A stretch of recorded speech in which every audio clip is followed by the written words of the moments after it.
Hello, friends. Welcome to Pattadakal podcasts. In this podcast, I will talk something about engines and flying vehicles such as helicopters, aeroplanes, rockets, and all that. So, when we talk about engines, the first thing that comes to our mind are four-stroke engines. Now, four-stroke engine has four stages taking place within the same cylinder, the same compartment. That is intake of air, its compression, ignition, and exhaust. So, these things happen in four different serial compartments in the case of a jet engine, which is used traditionally on aeroplanes. So, in a jet engine, the turbine takes in air and then the compressor, mechanical compressor, compresses it. When it gets compressed, it is mixed with the fuel, whether solid or liquid. Usually in aeroplanes, we have the liquid fuel, kerosene, or what is called as aviation turbine fuel. The ignition happens, and then it finally goes out of the exhaust and it produces a lot of thrust in return. It is this thrust which is the primary purpose of the engine. And traditionally this has been used, even today this is used in aeroplanes. The Concorde was one such passenger airliner which used it to such an extent so that the aircraft actually crossed the speed of sound. And when it crossed it, it created sonic boom and a whole lot of other issues, viability issues, profit issues, everything forced it to be shut down by 2003. We don't fly in supersonic airliners today, but attempts are there to revive that in some form or the other very soon. So that is about turbojets, the jet engines, and they are the most common type of engines we find in the air. But when any vehicle, any aircraft, or even a missile flies at Mach 2, Mach 3, Mach 4, these jet engines become less efficient. It is at these speeds that we do not really require a mechanical compressor, but rather the high speed of incoming air can be utilized in such a manner that the design of the engine compresses it naturally. That is what is called a ramjet. So the incoming air is coming. We have the engine designed in such a manner that it is slowed down, it compresses itself, and then the ignition happens in the combustion chamber, the exhaust nozzle emits out the gases, and thrust is generated in a very efficient manner.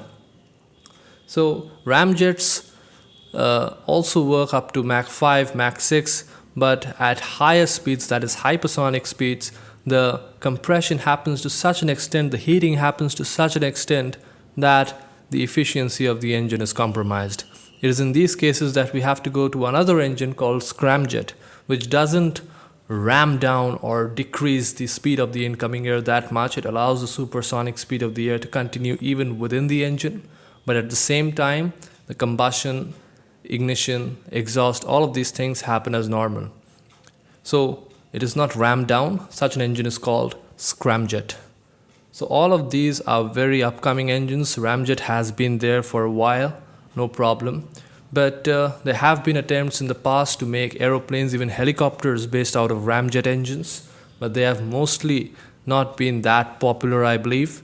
And therefore, today ramjets and scramjets are used mainly for missiles, because missiles don't have human beings inside them, and there are lots of technical issues that are probably outside the scope of this present podcast. But what I would like to say is that whether we talk about turbojets or ramjets or scramjets, they are all air-breathing engines, air-breathing propulsion engines, because we have air in our atmosphere and all of these things work within our atmosphere. Of course, it won't be wise to use a ramjet or a scramjet in an intercontinental ballistic missile. First of all, you don't need it there. It happens like a projectile and doesn't, I believe, require fuel as such. Engines which are guided, missiles which are guided, and cruise missiles might require such engines. But once a missile goes outside the airy atmosphere, you don't have the air to intake, and therefore these air-breathing engines cannot be used. That is a great disadvantage, because if you don't use air-breathing engines, then you have to keep liquid air or liquid oxygen for oxidization. and that will occupy a lot of space of your vehicle, of your engine, and won't be the best choice. But then when you go into outer space, that is probably the only choice that you have. So when I move on to rockets move into outer space, we have the rocket engines, and they are not air-breathing engines. They have the oxidizer inside them, in the form of solid oxidizer or liquid oxygen, so on. So when I talk about rockets, we have the knowledge of the famous Saturn V rocket that was used in the Apollo mission to land the first set of humans on the moon. And that was a powerful rocket in itself. It had those compartments with liquid hydrogen and liquid oxygen producing a lot of thrust. And I think it had 3 stages. Nowadays, SpaceX of Elon Musk uses rockets with 2 stages rather than 3 stages. India's ISRO uses 3-stage rockets. So whatever type of rocket it is, usually if I consider India's 3-stage rockets, whether they are Mark 3 or Mark 5 or PSLV, especially Mark 3 and Mark 5, they use the lower stage of the rocket uses solid propellants and oxidizer. In the middle stage or the second stage, liquid propellants are used, such as kerosene, along with, of course, liquid oxygen. And it is the third stage, the uppermost stage, which stays till the end. That is what uses the cryogenic C-20 engine with liquid hydrogen and liquid oxygen. And it produces an enormous amount of thrust, which is required in those altitudes, outer space.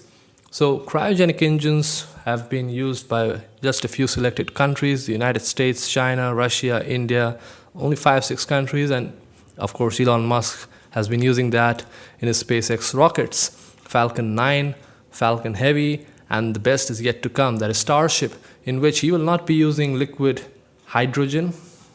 He's not such a big fan of liquid hydrogen. He's rather using liquid methane. So he says that it is much safer, and liquid methane will make his rocket much more advanced. In fact, it will be able to carry payloads much higher than any other rocket. It will become the biggest and the the best performing rocket in the history. So that is what Starship, the upcoming Starship rocket, is all about.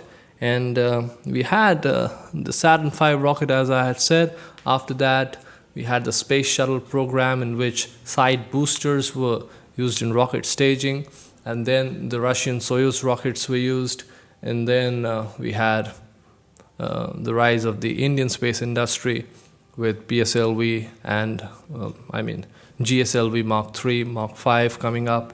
And of course, NASA's SLS rocket, which has been used recently in the Artemis mission phase 1. But even NASA, it is reported by many that NASA might be using the Starship of SpaceX for sending the next set of humans on the moon. So that is the expectation out of Starship.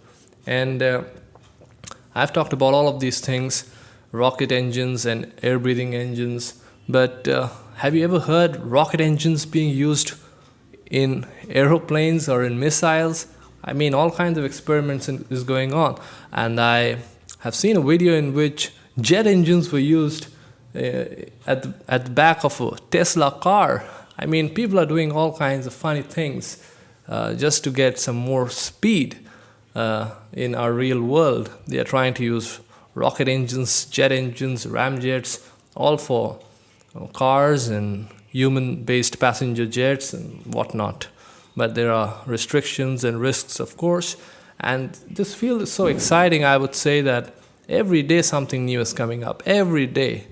And the more and more you explore, you find it is so good.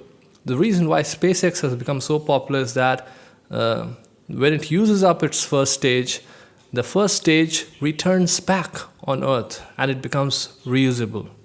The second stage, the third stage goes to wherever it wants to go. And it is this reusability that has reduced cost to such an extent. And Elon Musk had said in one of his interviews that Imagine a world in which the passenger airliners that we fly on would not be reusable. If that would have been the case, flying would become an extremely costly affair. So, once you make rockets reusable, space travel, space tourism will become so much affordable and so much common in the future. And of course, his eyes are on colonizing Mars, as he talks about very often.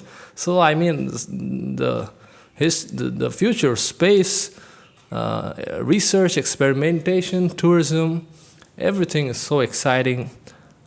New news are coming up every day, and I'm just exploring all of that. So, probably much more in some other podcast. So, stay tuned to News and Statics, stay tuned to Pattadakal podcast, and meet you all next time. Bye bye.